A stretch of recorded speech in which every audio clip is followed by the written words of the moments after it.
Hello साथियों, मैं एक बार फिर से आप सभी का आपके इस YouTube channel chase your target में स्वागत करता हूं। तो चलिए आज हम लोग भारत के भौगोलिक यात्रा के तीसरे दिन की शुरुआत करते हैं। ठीक, तीसरे दिन से पहले मैं आपको बता देना चाहता हूं कि अब तक हमने क्या क्या पढ़ा। पृथ्वी के कक्ष, उसके अक्ष, नॉर्थ पोल, साउथ पोल, अक्षांश के विषय में हमने जानकारियाँ इकट्ठी कर ली हैं, हमने इनके विषय में जान लिया है। तो आइए आज हम चलते हैं भारत के भौगोलिक के इस तीसरे पड़ाव में। क्या जानेंगे? तो जानेंगे हम देशांतर, कि देशांतर किसे कहते हैं। ठीक,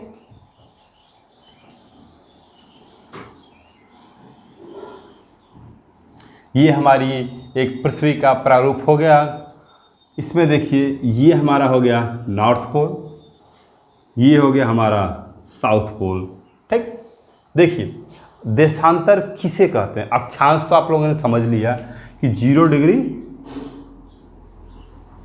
अक्षांश ये है हमारा, 0 डिग्री अक्षांश ये हो गया। यानी पृथ्वी के क्षैतिज खींची गई रेखाएं, काल्पनिक रेखाएं क्या कहलाती हैं? अक्षांश, या अक्ष के द्वारा बनाने वाले कोण को अक्षांश कहते हैं। ठीक, या अक्षों पर बनने वाले कोण को अक्षांश कहते हैं। अब हम लोग आते हैं देशांतर पर। हेडिंग डालिए, देशांतर। देशांतर, देशांतर को कहते हैं हम लोग इंग्लिश में लॉन्गिट्यूड। लॉन्गिट्यूड, लॉन्गिट्यूड, लॉन्गिट्यूड मतलब देशांतर। ठीक, चलिए पृथ्वी के नॉर्थ पोल और साउथ पोल, पृथ्वी के नॉर्थ पोल और साउथ पोल को पृथ्वी की सतह पर मिलाने वाली रेखा को क्या कहते हैं? देशांतर। नोट कर लीजिए, पृथ्वी के नॉर्थ पोल और साउथ पोल को पृथ्वी के सतह पर मिलाने वाली रेखा को देशांतर कहते हैं।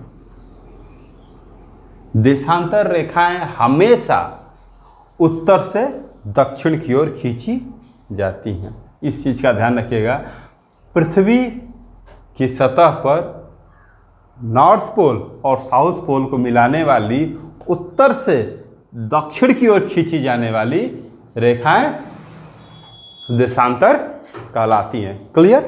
ठीक, आइए हम लोग शुरू करते हैं। तो इसमें हम क्या जानेंगे? ये तो हो गया, लेकिन ये कितने भागों में पृथ्वी को बांटी?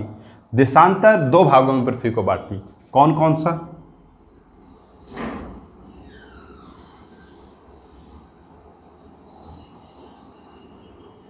इसको हमने कह दिया, ये जो पूर्वी हिस्सा है, ये जो पश्चिमी हिस्सा, माफ करिएगा, पश्चिमी जो हिस्सा है हमारा, इसको कहेंगे हम पश्चिमी गोलार्ध।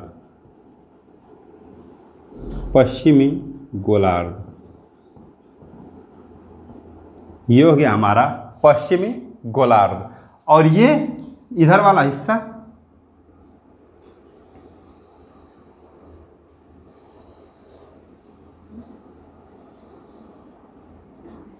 इधर वाला हिस्सा हमारा क्या हो जाएगा? उत्तरी नहीं, पूर्वी गोलार्ध। पूर्वी गोलार्ध। देखिए, आप सभी लोग कॉपी और पेन लेकर के जो पढ़ाया जा रहा है इसे नोट भी करते रहें। ठीक, ताकि पढ़ाने के बाद जो नोट होती रहती है, ये प्रक्रिया से काफ़ी और अच्छा होता है पढ़ने में। ठीक, मददगार होता है।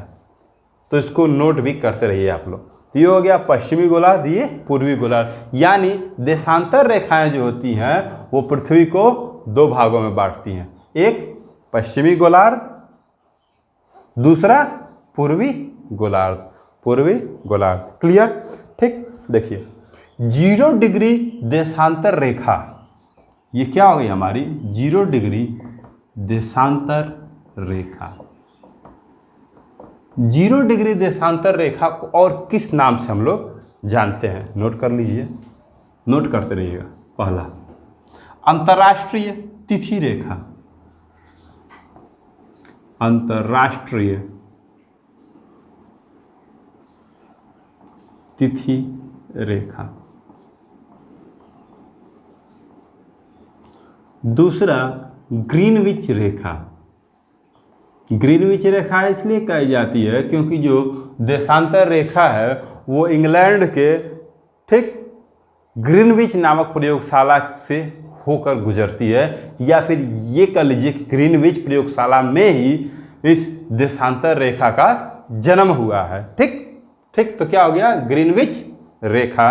दूसरा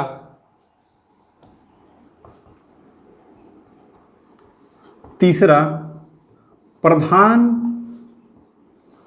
यामोत्तर रेखा। चौथा प्रधान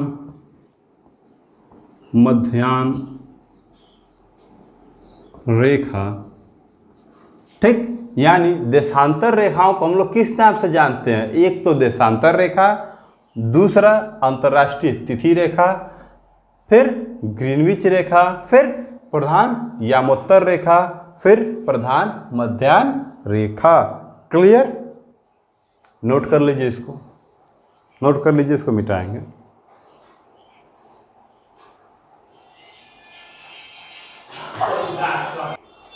उम्मीद करता हूं कि अब आप लोगों ने इसको नोट कर लिया होगा। चलिए, तो आइए हम लोग चलते हैं ये जानने के लिए कि देशांतर रेखाएं आखिर होती कितनी हैं। देशांतर रेखाएं आखिर होती कितनी हैं? ठीक, तो देखिए 0 डिग्री के ठीक सामने, 0 डिग्री के ठीक सामने जो रेखा होती है वो 180 डिग्री की होती है। 0 डिग्री देशांतर रेखा के ठीक सामने, जैसे ये हो गया हमारा 0 डिग्री देशांतर। ठीक, 0 डिग्री देशांतर। इस 0 डिग्री देशांतर के ठीक पीछे, जैसे ये मान लीजिए हमारी पृथ्वी है। ठीक, तो ऐसे हमने इसको गोल किया। ठीक, तो यहाँ तक आया, इस केंद्र से इस केंद्र तक ऐसे हमने इसको घुमाया। ठीक, तो ये क्या हो गया हमारा 0 डिग्री देशांतर। जी हाँ, अब इसी के ठीक पीछे वाला हिस्सा, यानी ये वाला हिस्सा, यहाँ से और ये वाला हिस्सा जो हमारा होगा, ये क्या होगा 180 डिग्री देशांतर। देखिए जैसे ये हो गया, तो यहाँ से यहाँ तक ये तो 0 डिग्री देशांतर हो गया। ठीक, अब इसी के सामने वाली जो ये है देशांतर रेखा, ये कौन सी देशांतर रेखा कहलाएगी? 180 डिग्री देशांतर रेखा। देखिए कितने अंश का कोण बना रही है? 180 अंश कोण का। हमने हाई स्कूल के बीजगणित में या प्रमेय सिद्ध करते समय हमने इसको भली भांति जाना है, पहचाना है। ठीक, तो ये हो गया 0 डिग्री देशांतर और ये हो गया हमारा 180 डिग्री देशांतर। ठीक, आप देखिए पासा नहीं, चांदा, चांदा देखे होंगे आप लोग, जैसे अंश कोण बनाने वाला वो वाला। तो चांदा हमारा कुछ इस आकृति का था। ठीक, यहाँ पे था हमारा 0 डिग्री।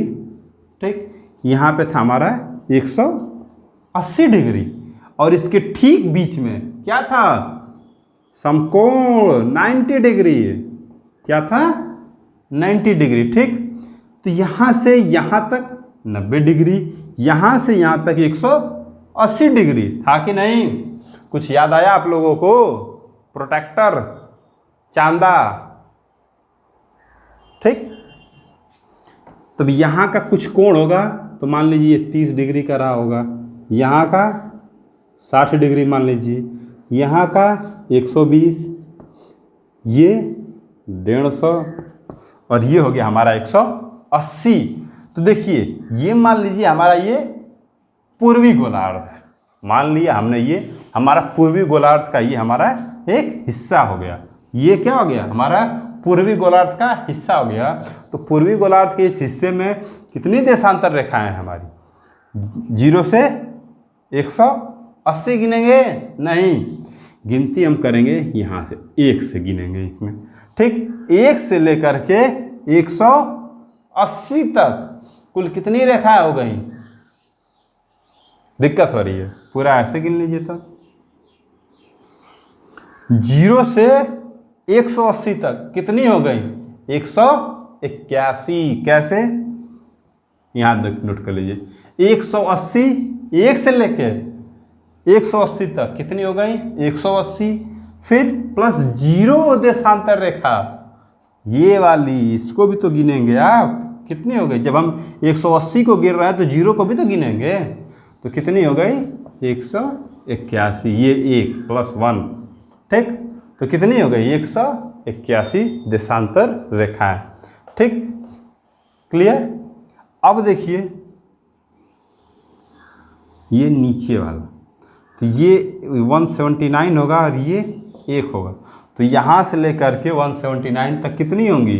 179, यानी दोनों गोलार्धों में मिलकर कितनी हो गई? 360। दोनों गोलार्धों में मिलाकर के देशांतर रेखाएं कितनी हो गई? 360। क्लियर? तो हमारे पूर्वी और पश्चिमी गोलार्ध में दोनों जगह 180 देशांतर रेखाएं होती हैं। ये चीज़ आप लोग नोट करिएगा कि पूर्वी गोलार्ध में 180 और पश्चिमी गोलार्ध में 180 देशांतर रेखाएं होती हैं। क्लियर? अब देखिए देशांतर रेखाओं की संख्या हम लिख दे रहे हैं, आप लोग भी नोट कर लीजिए। देशांतर रेखाएं नहीं, कुल देशांतर लिख लीजिए। कुल देशांतर, कुल देशांतरों की संख्या, कुल देशांतरों की संख्या, कुल देशांतरों की संख्या कितनी? अभी गिनाया 180 और 180, कितना हो जाएगा? 180 + 180, दोनों गोलार्धों का मिला के 360। फिर सेम चीज़ है कुल देशांतर रेखाएं, यानी सभी देशांतर क्या होंगे? रेखाएं बनाएंगे। तो कुल देशांतर रेखाओं की संख्या भी 180 और 180 360। और कुल देशांतरीय वृत्त, कुल देशांतरीय वृत्त, कुल देशांतरीय वृत्त। देखिए ये एक वृत्त का निर्माण की, ये वाला ऐसे यहाँ से ले लीजिए, ये ऐसे एक वृत्त का निर्माण की, तो कितनी रेखाएं बनी? 2। वृत्त एक बना लेकिन रेखाएं कितनी हैं? 2, यानी 2 रेखाएं मिलकर के एक वृत्त का निर्माण करती हैं। तो 2 रेखाएं मिलकर या एक वृत्त का निर्माण कितनी रेखाएं करती हैं? 2 रेखाएं। तो टोटल कितना हमारे पास है? 360। तो 360 भागे 2, टोटल देशांतर रेखा है ना आपकी 360, तो 2 यानी भाग कर देंगे 2, तो कितना होगा? 180। तो कुल देशांतरीय वृत्तों की संख्या कितनी हो जाएगी? 180। ठीक, नोट कर लीजिए। ठीक, उम्मीद करता हूं अब आप लोगों ने इसको नोट कर लिया होगा, तो मैं इसको मिटा करके आगे बढ़ता हूं। ठीक, देखिए अभी तक हमने ये जान लिया कि देशांतर रेखाएं किसे कहते हैं। 0 डिग्री देशांतर रेखा क्या होती है, 180 डिग्री देशांतर रेखा क्या होती है, पश्चिमी गोलार्ध हो गया, पूर्वी गोलार्ध हो गया, पूर्वी गोलार्ध में कितनी देशांतर रेखाएं, पश्चिमी गोलार्ध में कितनी देशांतर रेखाएं, कितने देशांतरीय वृत्त हो गए। ठीक, अब चलिए जानते हैं हम कि देशांतर रेखाओं की कुछ विशेषताओं के विषय में। ठीक, तो देखिए देशांतर रेखाएं लंबाई में क्या होती हैं? समान होती हैं। नोट करिए, देशांतर रेखाएं लंबाई में समान होती हैं। ठीक, दूसरा, इनके बीच की दूरी, इनके बीच की दूरी असमान होती है। जी हाँ, असमान, इनके बीच की दूरी असमान। 0 डिग्री देशांतर अक्षांश पे सबसे अधिक, फिर ऊपर जाएंगे तो देखिए यहाँ पे कुछ कम, देखिए यहाँ की बीच की दूरी, यहाँ की बीच की दूरी, देखिए अभी बनाए हैं तो ऐसे बना है, लेकिन ये क्या होगा, ये सतह पर जब खींची जाएंगी तो आप जैसे जैसे ऊपर जाएंगे बीच की दूरी कम होती जाएगी और ये एक बिंदु नॉर्थ पोल पे जाके खत्म होगा। फिर नीचे जाएंगे तो धीरे धीरे दूरी कम होती जाएगी, यानी ध्रुवों से हम जब नीचे की ओर आएंगे, पृथ्वी के केंद्र की ओर आएंगे तो क्या होगा, ठीक जैसे ये ऐसे देख लीजिए, ये केंद्र हो गया, फिर ऐसे जाएंगे, ठीक, तो बीच की दूरी बढ़ती गई। फिर 0 डिग्री अक्षांश पे हम आ गए, फिर अब 0 डिग्री अक्षांश से फिर नॉर्थ पोल की तरफ जाएंगे तो ये धीरे धीरे घटती जाएगी। तो देशांतर रेखाओं के बीच की दूरी क्या हो गई, घटती रहती है, असमान है, ठीक। तो देशांतर रेखाओं के बीच की दूरी असमान होती है। तीसरा, ये समानांतर रेखाएं नहीं होती हैं, ये समानांतर रेखाएं नहीं होती हैं। देखिए, अक्षांश रेखाएं क्या होती हैं, समानांतर होती हैं, लेकिन देशांतर रेखाएं समानांतर नहीं होती हैं। क्लियर?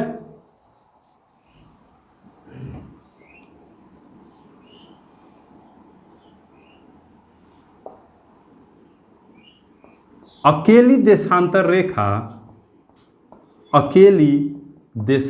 रेखा समय व तिथि का निर्धारण करती है, समय व तिथि का निर्धारण, लिखते रहिए आप लोग, निर्धारण करती हैं, ठीक। यानी अक्षांश रेखाएं जलवायु का निर्धारण करती थी, तो देशांतर रेखाएं समय और तिथि का निर्धारण करेंगे कि आज हमारे यहाँ क्या समय हो रहा है, ठीक, और क्या तारीख है, ठीक। तो नोट कर लीजिए इसको आप लोग। उम्मीद करता है आप लोगों ने लिख लिया होगा।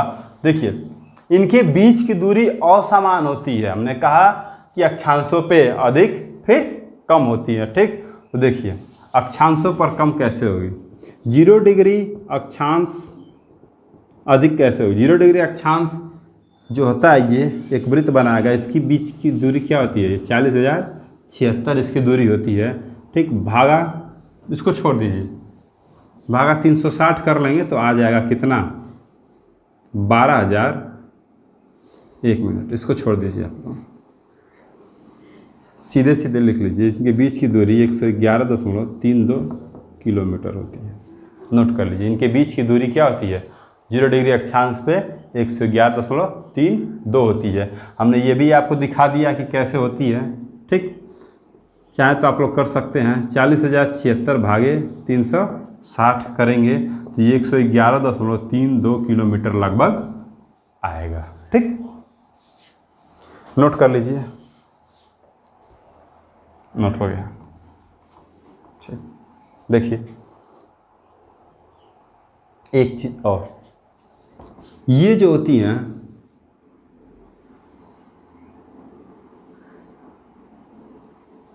देखिए, इनके बीच यानी दो देशांतर रेखाओं के बीच के स्थान को क्या कहा जाता है, क्या कहा जाता है, गोर। नोट कर लीजिए, दो देशांतर रेखाओं के बीच की दूरी को दो देशांतर रेखाओं के बीच का स्थान क्या कहलाता है, गोर, GORE, गोर कहलाता है, ठीक।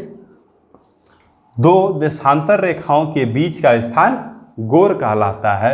और देखिए, ये जो एक जाल बना हुआ है ग्लोब की सतह पर, जो एक ये जाल बना हुआ है, ठीक, ऐसे कर लीजिए, ऐसे, ये जो ग्लोब के सतह पर, पृथ्वी के सतह पर जो देशांतर रेखाएं और अक्षांश रेखाओं का ये जो जाल बना हुआ है, इसे क्या कहते हैं, तो इसे ग्रिड कहते हैं। नोट कर लीजिएगा कि ग्लोब की सतह पर या पृथ्वी के सतह पर अक्षांश और देशांतर रेखाओं का जो जाल फैला हुआ है, इसे क्या कहते हैं, ग्रिड कहते हैं, ठीक। तो उम्मीद करता हूं आप सभी को आज का मेरा ये वीडियो समझ में आया होगा। देशांतर रेखाएं से संबंधित और देशांतरों से संबंधित लगभग सारे तथ्यों के विषय में हमने यहाँ आपको बता दिया है। अब देखिए, अक्षांश जलवायु का निर्धारण करते हैं, ये तो हमने जान लिया। अब अगले दिन यानी भारत के भौगोलिक यात्रा के चौथे दिन हम जानेंगे कि समय का निर्धारण तो और तिथि का निर्धारण देशांतर रेखाएं किस प्रकार से करती हैं। ठीक, तो तब तक के लिए आप सभी को सबा खैर, नमस्कार, शुक्रिया। इस लॉकडाउन में आप सभी स्वस्थ रहें, मस्त रहें और घर पे रहें, और साथ ही हमारे इस चैनल चेस योर टारगेट को सब्सक्राइब करना न भूलें। ठीक, और अपने साथियों को भी सब्सक्राइब करने के लिए सलाह जरूर दें, ताकि आपके साथ साथ अन्य जो परीक्षार्थी हैं उनका भी लाभ हो सके। तो इसी उम्मीद के साथ कि आप लोग फिर हमारे साथ भारत के इस भौगोलिक महायात्रा के चौथे पड़ाव में, चौथे दिन भी आप हमारा साथ देंगे। तब तक के लिए शुक्रिया, धन्यवाद, अल्लाह हाफिज़, खुदा हाफिज़।